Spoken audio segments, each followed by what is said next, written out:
So we're going to move to game 2. That's a little bit of a hasty. I'm wondering if he had one more draw to work with there. He probably did. The problem being that an active Inferno Titan wasn't going to...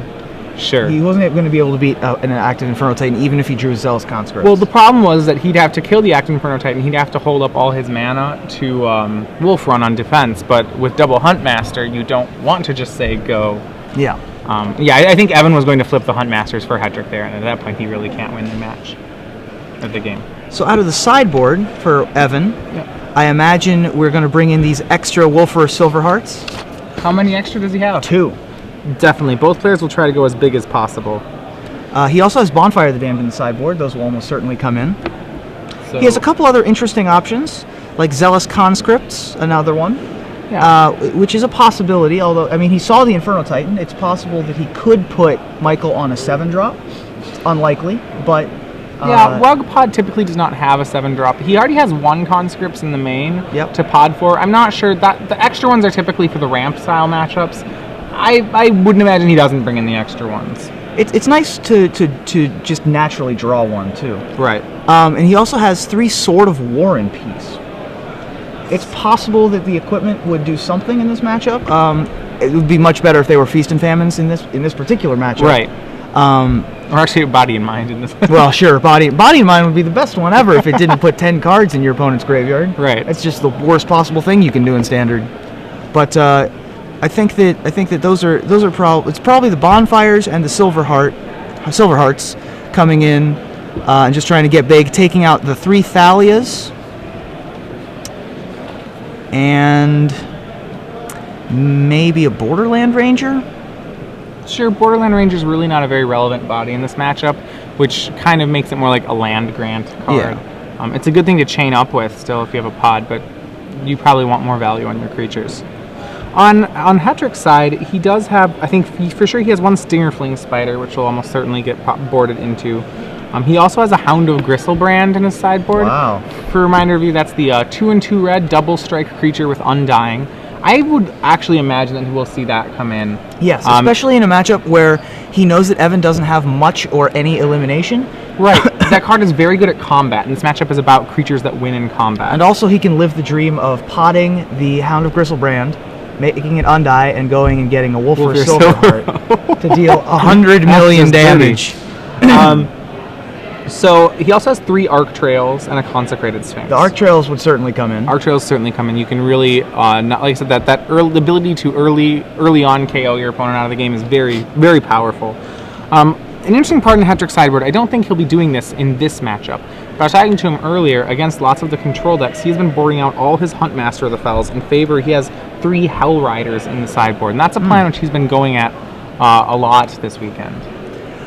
I would like to point out, it's not going to be very relevant unless we see a very interesting sideboard out of Michael, but since we've seen it, we certainly won't.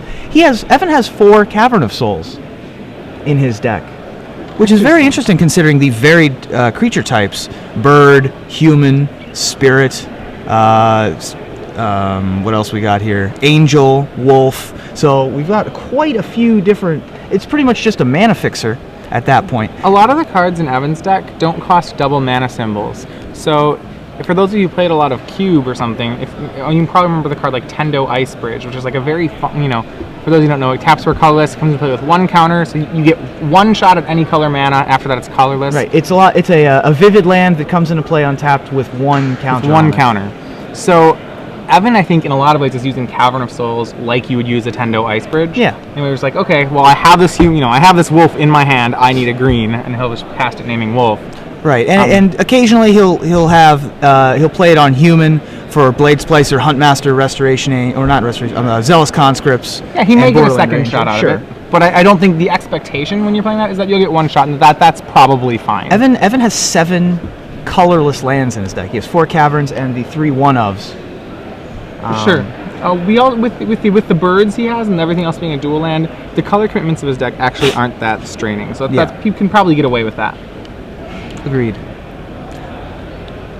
So I think that Evan, on the play, would most like to have a hand that has a Bird of Paradise, or an Avacyn's Pilgrim, and a Garruk. I think Garruk is the card that he wants most out of his main deck. Sure, Blade Splicer, Huntmaster, like the other cards in his pod are all very good in his deck. I think Garrick can actually take over a game in this matchup. Sure, I mean, I'm not sure about taking over a game, but Garrick is a very good card to have. It can really put him ahead.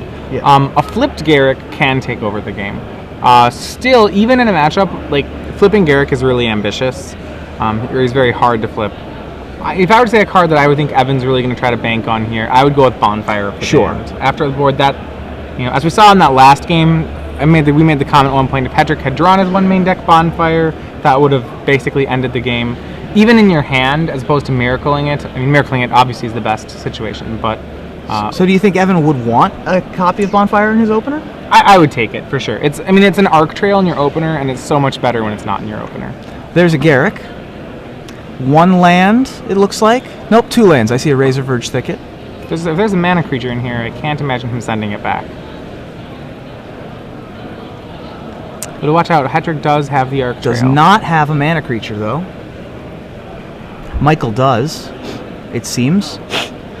Llanowar Elf from Michael, passing back. Yep, he had to make the choice between birds and elf. Hetrick, it looks like, did keep a 1-lander. Evan, no plays on the first 2 turns. However, 2 lands, which is better than what Michael has. Hetrick kept a 1-lander. He does have a Borderland Ranger in his hand, so it wasn't as risky of a 1-land hand. So here, Hetrick has to hope that he doesn't get bonfired for 1. Yeah.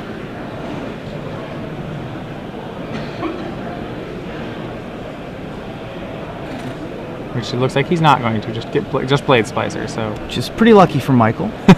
Yeah, they could have had a very quick game there. He does have a pair of Strangleroot Geists. He could make both of them, or he could go for his Borderland Ranger. I think the Borderland Ranger is the much better choice, considering First Striking Golem on the other side of the board. It looks like Hetrick has Bonfire and Arc Trail both in his hand.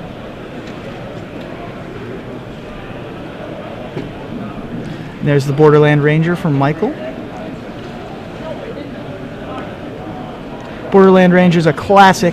Well, not really a classic, but it's a staple. Let's say. Sure. It's a 2/2 for 2 colorless and a green common, and I think it has the best art in Avacyn Restored. I'm a big fan of the art for Borderland Ranger. I do really like the art for it. That's true. Where it's just he's like leading you through the woods with his machete. It searches your library for basic land and puts it in your hand. Was it Civic Wayfinder was the first print of that card? But that one's an elf. That is an elf. Evan has several options here. It looks like he has a Metamorph. Is that first card? It's kind of shiny. I can't really tell. Maybe a Metamorph then. The promo Metamorphs are pretty popular. Yep. Nope, it's a Gavany Township. I lied. So he's going to play Garrick. This Garrick is likely going to eat the bird. So he doesn't want it flipped yet. Does not want it flipped yet, so he can theoretically take down some other... More importantly, it's kept Hetrick off of red mana. Yes. Michael now playing a mono green deck, although he does have 2 more Strangleroot Geists, do I see? 1, I'm not sure. I don't know what the other card is. I think it may not be. No, yeah, it does look like it's another Strangleroot Geist. So, the mono green plan now being the only choice for Michael. Yeah, if he made both Strangleroot Geists and swings everything at Garrick, he can take down Garrick. Yeah, and I assume that all of these creatures are heading at the Planeswalker. That's what it looks like by the positioning on the board. Hetrick is going to be in a rough spot here if he can't get a red mana. So, would you block one of the Strangleroot Geists with a Blade Splicer itself, or just the one? I like what he did, blocking the Borderland Ranger and then letting Garrick go down. Yeah. That's what we assumed. It gives him fewer potting options if he draws a pot as well.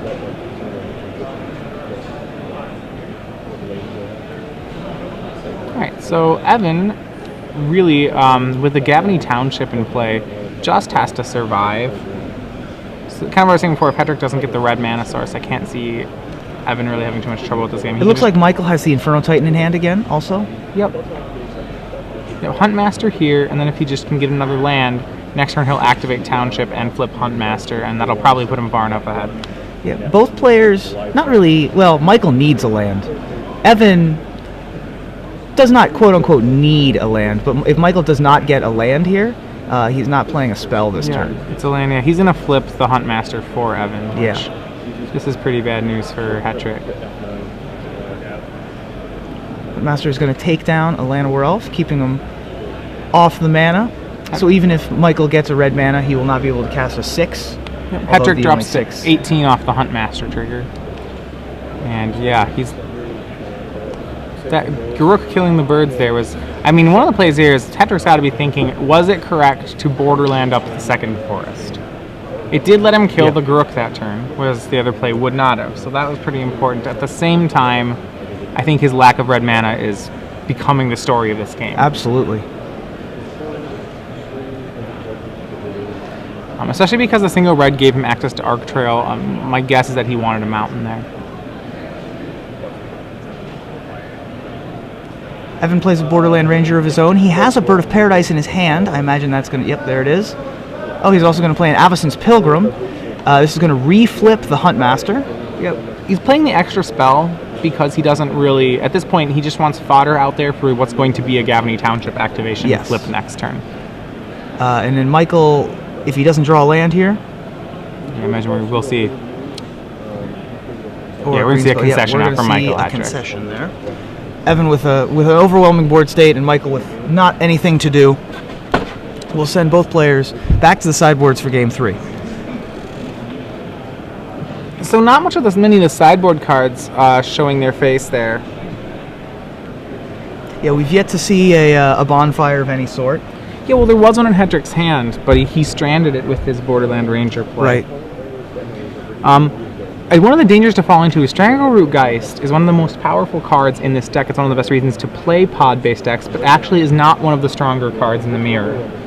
It really just, it gets outclassed very early and ends up not being as relevant. Right, well, Evan only has 1 in his deck, whereas Michael has the full set of 4, Michael has 4. That's correct. Strangleroot Geist is a major part of the old pod decks, which were you wanted to have 4 Strangleroot Geist, 4 Blade Splicer, 4 Huntmaster of the Fells to put on maximum pressure on the Delver decks. But now Delver decks have the Restoration Angel, and so Strangleroot Geist gets quickly outclassed. Right, and so you want your own Restoration Angels, and things have to get cut. Strangleroot Geist is still very good against Delver, to be fair. It's still very good in other matchups, but just here, sometimes the pod decks do a really good mono green impression, and that's not the kind of hand you'd like in these matchups. The colored cards will really put you over the top.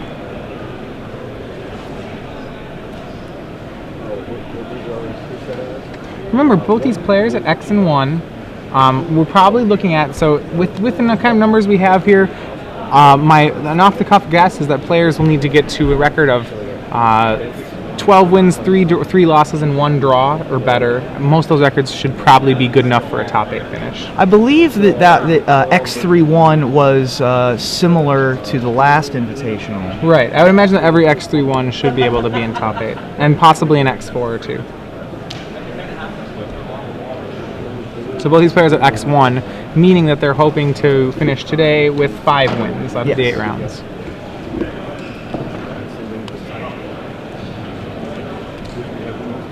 And obviously a win to start the day would really, not only, sometimes especially wins earlier on in a tournament really can help here. They somewhat count for extra because of what they'll end up doing to your tiebreakers as you move on. Yes. And Evan had okay tiebreakers. Well, not really. He actually had the second worst of the 21 pointers tiebreakers behind Brian Boss, Jerry Thompson, Brian Braun-Duin, Alian Shrazi, and Ronnie Rittner, and only in front of Dustin Taylor. So he actually does not have great tiebreakers. He must have gotten a relatively early loss as his one loss yesterday. Right. Likely around round 3. Something like that, around 2, 3, somewhere in the standard would be my guess. Yeah.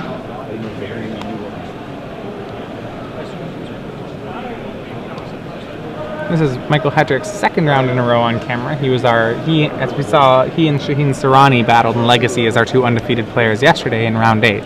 Yep, and they battled to a draw last night. I heard a funny story from someone who was watching the match from birding the rail. That Michael was very ahead on board position at the end of that match and asked Shaheen for the concession. Shaheen said, "You know what? I normally would, but it's too big of a tournament, too much money, and if it was F&M, I would have done it." And Michael allegedly said, "Well, it is Friday," which I thought was very good. So both players having fun. Both players knew that they were in good position regardless. Looks like Evan is taking a mulligan here. Yeah, mulligan on the play.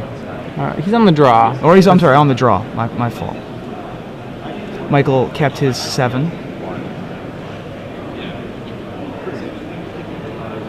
The 6 for Evan seems okay. It has lands and spells. It has a Cavern of Souls as one of its lands. It also has a Razor Verge Thicket. Yeah, that second land makes the Cavern pretty good. What the danger of Caverns is if you got a all Cavern. He's not going to keep it. It didn't look like it had anything he could cast. That's fair. So Evan Wagstaff going to 5 cards here. As long as Hetrick can progress his game plan, basically if Hetrick can maintain having a good mixture of lands and spells, or really just a good set of lands, we should be able to see him. Sure. Yeah, I think on 5, I would probably keep 4 lands, 1 spell. Yes. Pretty much regardless of spell. It's risky, but your options are limited in the pod-on-pod matchup when you have fewer cards at your disposal. The deck can in this matchup, they're not terrible on a mull to 5. Lots of times we'll notice in these games the players have ended the games with extra cards in their hand. Yes. Which kind of is the implication that you don't need all your cards to win a game as long as the cards you do have are the right cards. Granted, with 5 cards, you're kind of on the edge where every card has to matter, but if Evan would like to see actually, what you're saying, a 4-land, 1-spell hand, that would be pretty good, as long as the spell is something like, if he can get his first cards to just be like a Blade Splicer, if he can curve a Blade Splicer into a Huntmaster and just the lands to do it, that's pretty good. This double He's going to keep here. The double Arc Trail in Hetrick's hand, it looks like Evan has 1 land. He might have 2. So. And Hetrick has once again kept a 1-lander. But all of the mana bugs. All the mana creatures. The question is, does Evan have a bonfire this time? He may. There's something red in his hand. There's one thing red in his hand. Michael draws his second forest. Able to play a 5-drop this turn if he so chooses. And he's going to Arc Trail. Yeah, he's going to Arc Trail. Yeah. Putting Evan to 18. And getting Birthing Pod on the table. That play much better than the Strangleroot Geist play. Yes. It can really... He really wants to start burying Evan here. And remember, Evan does have the bonfire in his hand. He can bonfire for 1 next turn? Yes, which, will really put them both on a mull to 5. Yes. Well, Michael can pot away one of these animals if he so chooses. Right. Most likely to go get another Strangleroot Geist, making bonfire not nearly as good of an option. Hetrick doesn't know. He probably will assume that Evan has some sort of bonfire card in his deck. My Hetrick also has the possible play. He has another Arc Trail. He has another Arc Trail, so the birds will probably also get taken down here. But yeah, if he can pot away one of his, pot away a bird into a Strangleroot Geist is a very good play here. He could basically cast his entire hand, or he could acidic slime. Wow, that's a fairly strong play. The good part about getting the slime in play is that even then, even if he gets bonfired for all his mana creatures, he can then pod the slime into an Inferno Titan, and then be so far ahead that there would be no coming back at that point. Right. I can't see that Hetrick's going to come up with a play other than casting an acidic slime here. He does. He is. Okay. So he's going to cast the Strangleroot Geist, pod it away into... Well, he has an option of Ether Adept, which he may have kept in, or Daybreak Ranger, would be my guess. Looks like he's going to do Daybreak Ranger because he's pulled a mountain out. Yeah, I think he's going to... Or no, Borderland Ranger then. Or Borderland Ranger, sorry. I think he's going to punch himself a little bit after this turn. Well now maybe he's going to Arc Trail the bird.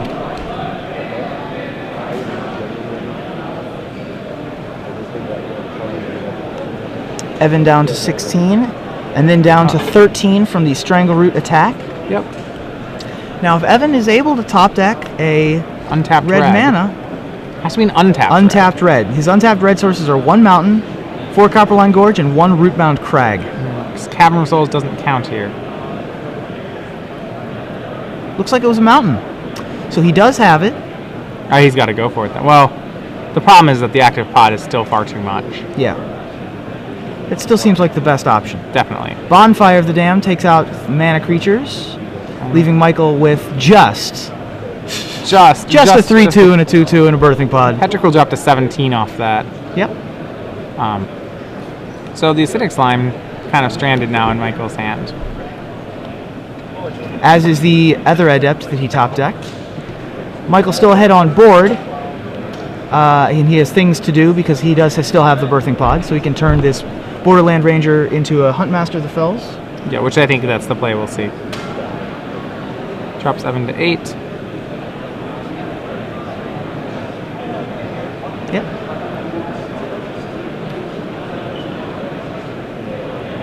Michael getting Hound of Gristlebrand.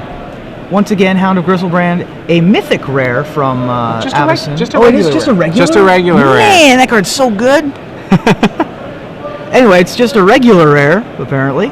Yeah. 2/2 for 2 colorless, 2 red. I believe it's an elemental hound. It is an elemental. It is a puppy. It's and a it Hound has of double Gristlebrand. strike and undying.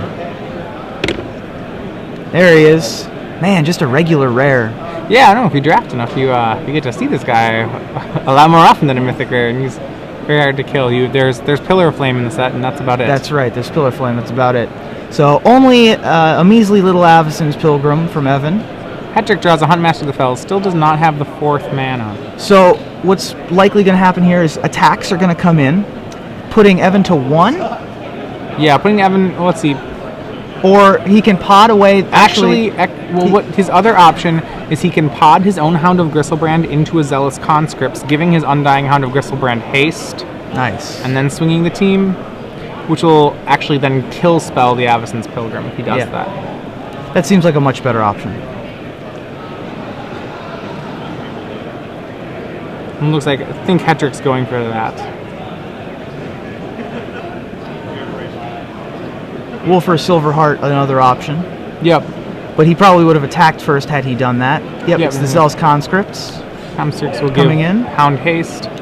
Oh, it's going to give the Birthing, going to untap the Birthing Pod. Oh my, and that's okay. That's better than all of the options. He's going to come He's in. going to have, and Evan's going to have to block here because there's the chance he can pod away the conscripts into an Inferno Titan for 3 damage. Yep. Now, he did that without. He did not search for the Inferno Titan pre-combat. No. To take down the. Because the Hound doesn't have haste at this point. I see. Michael will go to 15. Not terribly relevant. He's going to go get the Inferno Titan, most likely, possibly Consecrated Sphinx, but most likely. I don't even know if the Sphinx to be in is in. Yeah, and that puts Evan to 2. That's Evan's the going to draw the card. Concession. Michael Hetrick will move on to 8/01. Evan Wagstaff's going to fall to 6/2. Right. So as we said before, looking at X3-1 making a top 8. 7/2. Yeah, 7/2. Hetrick then needs to probably go 4-3 in his remaining 7 rounds. Off to a strong start today. Yes. So he's now 5-0 with his Rug Pod deck. Evan Wagstaff still in very